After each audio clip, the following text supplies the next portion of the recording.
We always talk about intentional decision making.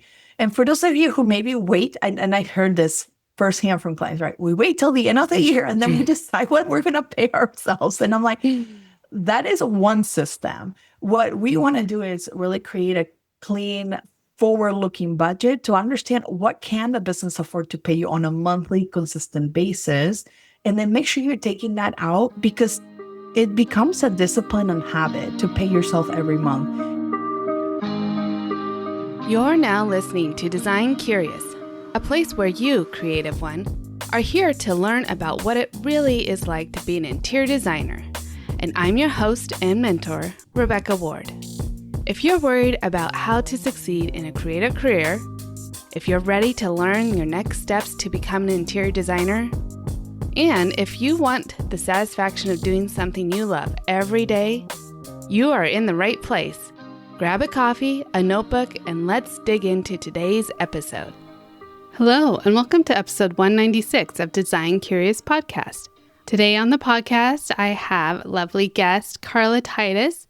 She is a finance expert with over 17 years of combined corporate financial planning, analysis, strategy, and online businesses experience.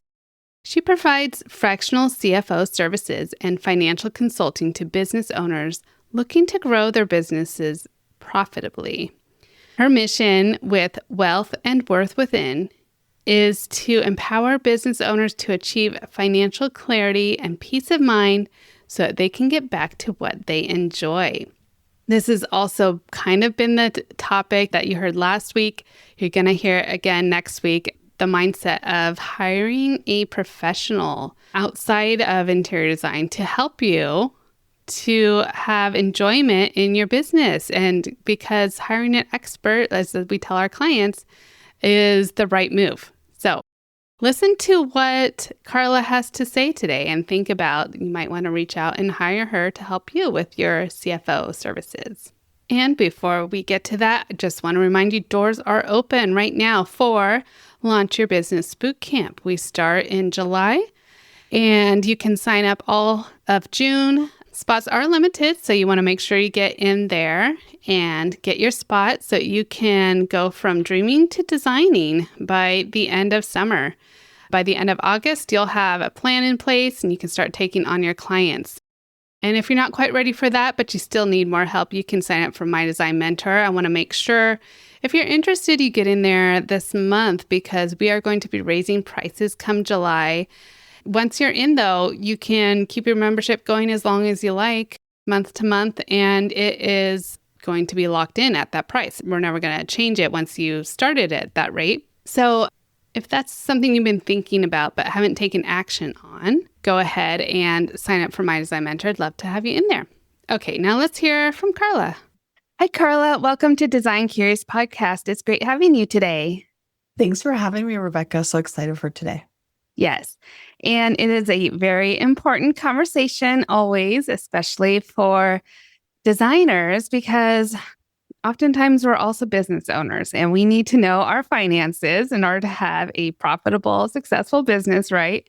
So that's why you're here today, to kind of help clarify, I think, for all of the people listening, like what exactly is all the things? Why would I need a CFO? But let's start first of all, about your business and how you got into serving people in this way. Well, we love working with creatives. We know that sometimes money can get in their way, and it should really be there to empower them to do more of the work that's fulfilling that they enjoy to do and helping the world with it. But they can't do that if they don't pay attention to their money. So we really want them to have a healthy relationship with their numbers, that they actually feel excited about looking at their numbers because things are good, and not avoiding it because they feel scared or anxiety or stress around it, which is very common, right? I think at times every business owner has been there, and there's always a path forward where it can be a positive relationship if you want to have that and you give it the love and attention it deserves. Yeah, that's good. So you work primarily with creatives. You find that they're a special bunch of people when it comes to their finances. Yeah, well, nobody taught them how to go to money school or business school, right? That's Mm, not what you got into this for. right. But as a business owner, you do have the responsibility of knowing and understanding your numbers. And you don't need to be an expert. You don't need to be on all the spreadsheets and all the tabs like we love to be in. But you have to just know enough and you have to have really good, solid systems that then allow you to understand what's going on in a way that resonates with you, in a way that it doesn't intimidate you and make you feel overwhelmed.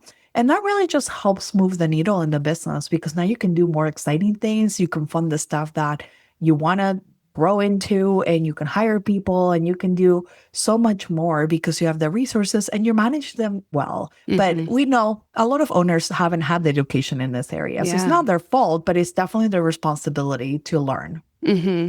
Yeah. So let's start with cash flow in a business and kind of explain why it's important and how that business owners can use it strategically to Yeah. move forward and gain a profit.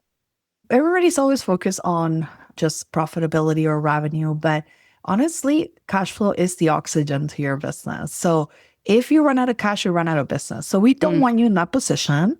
We want to make sure you're planning for your cash when it's coming in, because as you know, when you invoice a client, they don't always pay on time. Shocking, right? But your bills don't stop, right? yeah. You still have to pay your bills, you still have invoices due, and you want to do right by your vendors. And at the same time, you're waiting and waiting and waiting for that payment to show up from the client. So if you don't have a good, robust process to follow with a client on a past due invoice or even just an invoice, upcoming due date, because remember, people are busy. They don't necessarily mean not to pay your invoice, but they just Hmm. forget and they need a little reminder. Hey, by the way, this is due in 2 days. Hey, by the way, this is due in a week. And having those solid processes will save you from having to chase down a client 30 days later and you're still like, oh my God, I'm out of money. And I Mm, need to buy furniture. I need to hmm. hire people to help me do the design. And I can't because I haven't collected on the money owed. And as you know, you have many projects all at the same time. So it's so easy for these things to fall through the cracks. And then you end up in a cash crunch, having to take out a loan to cover the gap just because you did not have processes that were working for you. Mm. So, what are some good processes that we can look at to maintain good cash flow? Outside of looking at your bank balance every day and hoping it was different, let's talk about how we can improve on that a little because that's Yeah. stressful, right? You're like, Yeah. is the money there? Is the money not there? What I want you to do is start planning out a week, 2 weeks out. What do you expect your cash position to look like? It could be as simple as I have two outstanding invoices due and I expect payment from those two clients to show up. And at the same time, I have to run payroll or I have to pay out these two other invoices that I have in the next 2 weeks coming due. So just going through an exercise like that. And, I talk about 2 weeks because I think sometimes if we go any longer, it gets really overwhelming because you're like, I don't know what's going to happen in 12 weeks from now. And that Hmm. is the work that we do because it's more complex and there's a lot more going on. But as a designer today, you can start taking control of your cash by looking at, okay, what's coming in and what's going out. And then just do the math on that. And it could be that simple and yet so powerful, much better than just hoping and praying your bank account looks a little bit better every day. Yeah, that's that's not the right strategy, of course. Yeah, I'm sure when I was starting out, there were times when I was just crossing my fingers and like hoping it all worked out. One thing to think about with cash flow, especially when designers are working with large sums of money, is that even when a client pays their invoice, the money doesn't hit right away, oftentimes, especially if you're a new business starting out and you don't have that history with the bank. They'll often hold the funds for, up to a week or something like that. So you have to also be mindful, right, of those delays, or if you get paid via credit card, that can be a couple days or, something else. So that's something I'm sure to consider with your cash flow. For sure. And you should plan for that, knowing that, hey, the bank maybe has a 2 day or a week hold, and that means those funds might not be available. And there's things we do, right? As business owners, maybe we get a credit card for the business where we can buy us time and put some expenses there while we wait for us to get paid. And then we pay off the credit card once we can receive the funds. And that just helps you manage kind of the ins and outs of business, which is always going to be the case. There's no perfect world where everything just goes according to plan and you get paid before you need to pay things out. That just never, ever happens. And also over time, out of your profit, consider putting some aside to build some cash reserves. And that really helps you weather these ups and downs and not be so stressed out and concerned about what's happening. That's not in your control, by the way, half the time. But those cash reserves just give you the breathing room you need to not have to be in that panic mode that, a lot of designers find themselves in when they're not managing that timing of things. Do you have a percentage recommendation for those cash reserves or a certain amount to have set aside? I always start with, let's build something small but attainable. It could be 1 week worth of expenses in your business. It doesn't have to be you always hear 3 to 6 months of expenses and then people roll their eyes at me, right? You build that over time with discipline, and it starts with 1 day, 1 week of reserves, 2 weeks of reserves. Every time you have profit, you look, okay, how much of this can I put aside? How much of this I need to pay myself in distributions? How much of this is not my money and needs to go into a separate account where I hold it for the client because I'm going to purchase furniture and that's not my money. That is the client's money that I'm going to use for the project. So this is where we start to talk about the buckets and the systems that help you get a little bit more clarity and start to feel like you're more in control. And then those cash reserves just give you that extra, okay, we made it through that. Not a problem. We're getting paid now. We're back on track. Yeah, that's good advice. Yeah. So if the entrepreneur has they start to look, 2 weeks out, they're planning, okay, cash flow consistently is looking good. At what point should they start looking farther and working with a fractional CFO? I think that for maybe a lot of solopreneurs, the idea of hiring a fractional CFO sounds intimidating. Can you enlighten us on, at what point are they ready for it? When should you come in? And how can you help them? Yeah, I often say business owners sometimes have the mindset of a much bigger business, but they're not there yet. And they're really ready to invest in growth. And they also are craving growth in their company and they really want to see what that next stage of growth can look like for them. So the way that we work with clients at times is just project based. We do not need to add an ongoing cost to your business. They just need to access expertise to help them plan this out, to look at cash flow, to answer the questions that are often in their mind and are not getting answered on, should I hire a person? Should I hire 2 more people? Should I open an office? Should I, take on 10 projects? Can I do that from a capacity perspective? And this is where we map all that out with them and really help them get financial clarity on what they can afford to do versus what they want to do. And often we get a list of 10 things they wish they could do. And we say, hey, right now you can only afford the top 3, but if this happens, maybe we can afford 2 more after that. And then we start to quantify and create that roadmap for them and then hand it back to them to go ahead and execute on that, where, again, there's not that ongoing cost, but they still get the expertise and answer the questions that have been lingering for so long. Okay. So you're kind of like an as-needed expert available in the wings to kind of look and guide them on their growth path.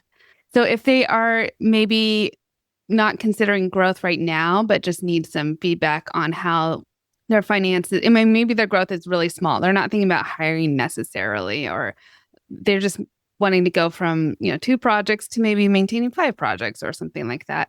Would you be able to assist with that as well?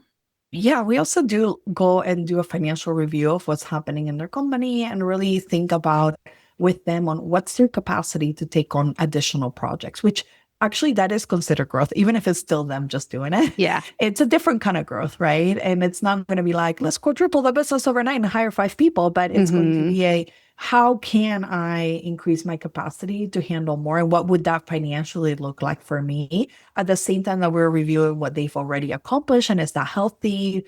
Are your margins okay? Like, did you price correctly? Do we need to increase pricing? What would that look like? What kind of clients would you need to work with? And a lot of the work that we do, surprisingly, is more around strategy, business strategy, and then we feed numbers to that strategy, not the other way around. The numbers kind of come last because it's really about what does the business need to do? How are we going to achieve it? And what are the actions we need to take in order for that to be most likely the outcome we want to see. And then we put the numbers to make it a little bit more clear. Yeah, that's really good because it's more of a mature approach to running a business, whereas having strategy and actual intention about where you want the business to go, not just, thinking about the day to day, but like having a plan for where you want it to be 2 years from now. So I like that approach as well. Yeah, we shift from working in the business to working on the business and really thinking intentionally where we want to be, in the next 6 months, 12 months. It could be just, 3 months out. Mm-hmm. And then put a little bit more clarity around how to achieve that. Good. So you probably work with mindset blocks because I know money has a lot of that. When the topic of money comes up, people are resistant or they have their own baggage. What are some examples of things that might hold business owners back from their financial success? Yeah. And, this is coming from traumas, like you mentioned, that they carry forward, right? And well, we're not therapists here. We do encounter a lot of money mindset issues that we have to overcome. And this is where like the systems really play a big role because you have to kind of get out of your way at times.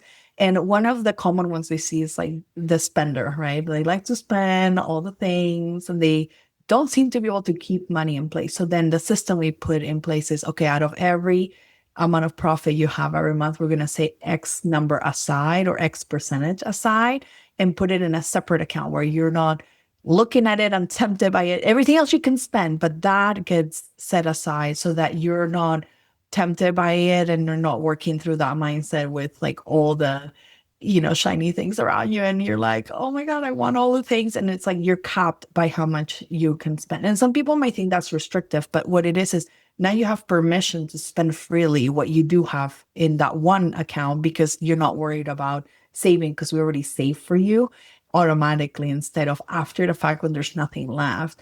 And, we want to make sure that we treat business in a way that's a little bit different than maybe we are used to. And it's not going to happen overnight, but the systems will help you ease your way into it. And over time, you'll find that you will just follow the discipline rather than having to guess your way through all the work that requires, maybe reducing your spending, which might not be like your favorite thing to do, your best alternative, but it is what's going to keep you in business long term, right? So you understand the value of it and you're willing to work on it. And that's really all we do with clients is we meet them where they're at, right? If it's a struggle, that's okay. We have systems for that. If it's you've already tried and haven't succeeded, well, let's try a different way. And that's a lot of the work that we help clients and support them in because it's not easy. And you want someone by your side that can help you think outside the box on best ways to address those issues. Yeah. And you talked about basically like the personality type of the business owners. There's a spender. Do you come across ones who maybe are hesitant to reinvest in the business? Like they just want to sit on the money and not do anything with it?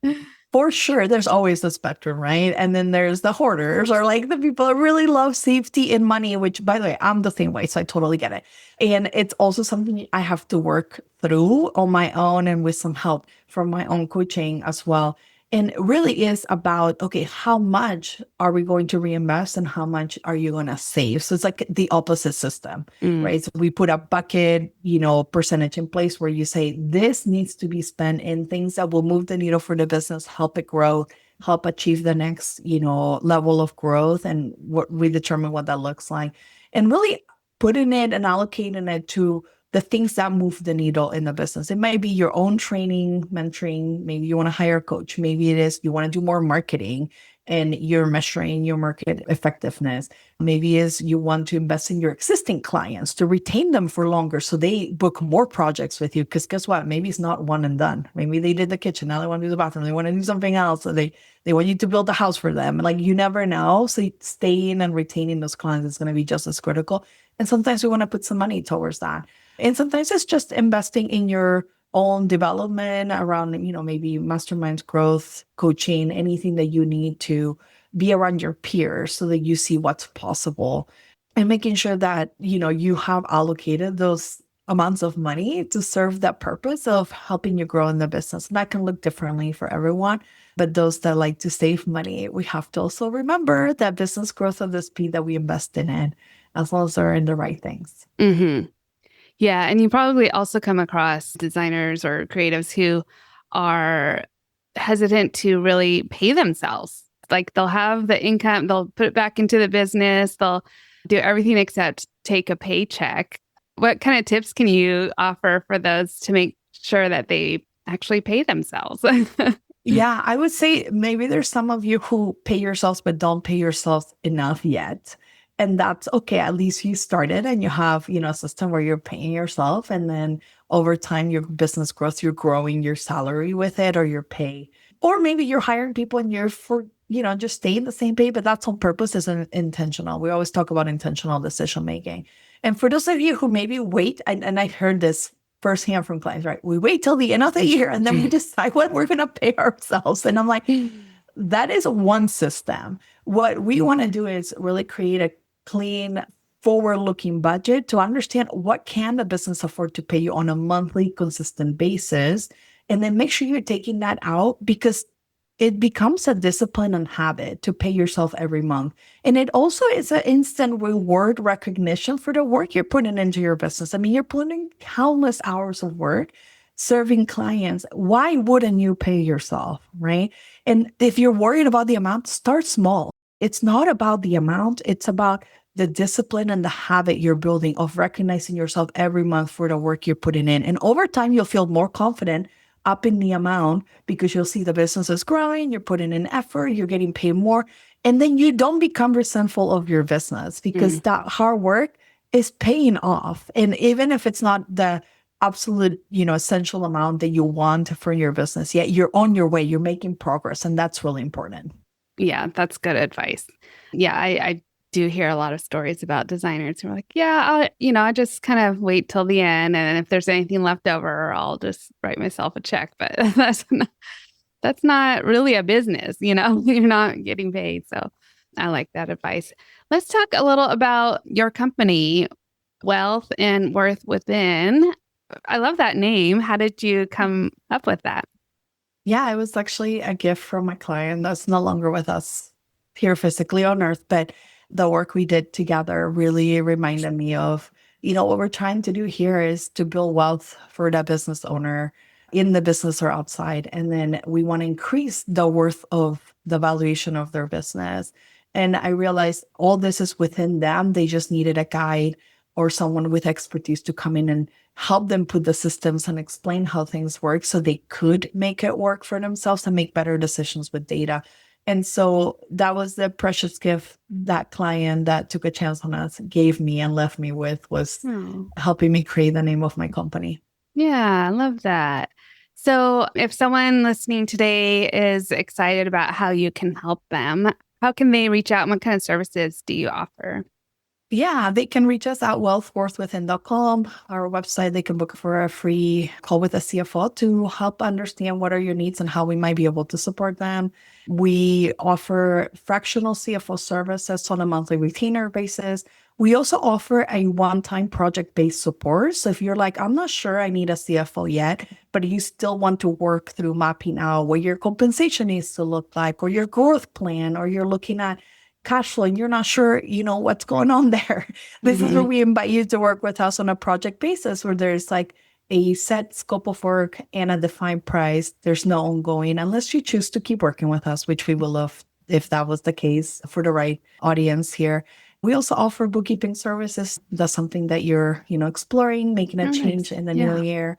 And then I would love to give you a free resource for your listeners today. We have our own podcast called CEO Financial Clarity Corner, where we cover a lot of these topics in depth, where we're just trying to close the gap in the education maybe you never got about money management that you would love to know for your business. We would love to invite you to listen and let us know what's resonating and what action you're taking from that. Oh, that's great. Yeah, we'll definitely put links for all of that in the show notes so people can find that and listen to you and get all of that great information. Yeah, and I often work with designers who are starting their business, and like I run a boot camp and then get them off the ground. At what point do you think it would be good for them to maybe reach out for fractional CFO service? Like after 1 year, then they can kind of reflect and start planning where they want to go. Because I know that you need some like financial data in order to really analyze it. So is it 1 year, 2 years? Like what would you recommend for those type of people? Yeah. I mean, we've worked with startups that didn't know what their services were. They wanted like pricing strategy and they wanted to, how many clients they need to serve to get this revenue goal. So that doesn't intimidate us. We're happy to serve, from the beginning. But if you do have 1 year of data, that's helpful because you probably already answered a lot of those questions on like, what are your services? Who do you serve? What kind of size contracts are you getting and project types so that we can then better map it going forward. But yeah, they can reach out anytime. And, if they're looking to invest in their business for growth, that's where we come in to help answer a lot of those questions that they're not going to get answers from their bookkeeping or accounting team as is today. Okay, wonderful. Well, thank you, Carla, for coming on today and sharing your expertise. And I'm sure some people will be reaching out to you for your services and listening to your show. So great to have you today. Thanks for coming on. Thank you.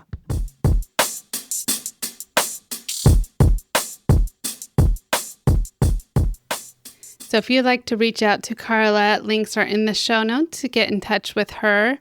Also, don't forget to sign up for My Design Mentor or Launch Your Business Bootcamp while you're there if that is something that interests you.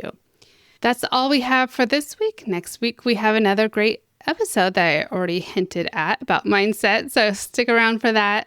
And until then, stay creative. Thanks for listening. If you love this episode, please leave a rating and a review. This helps me reach other curious creatives like you. If you have a topic request or would like to contact me, simply head over to my website, rwarddesign.com, or email me at podcast@rwarddesign.com.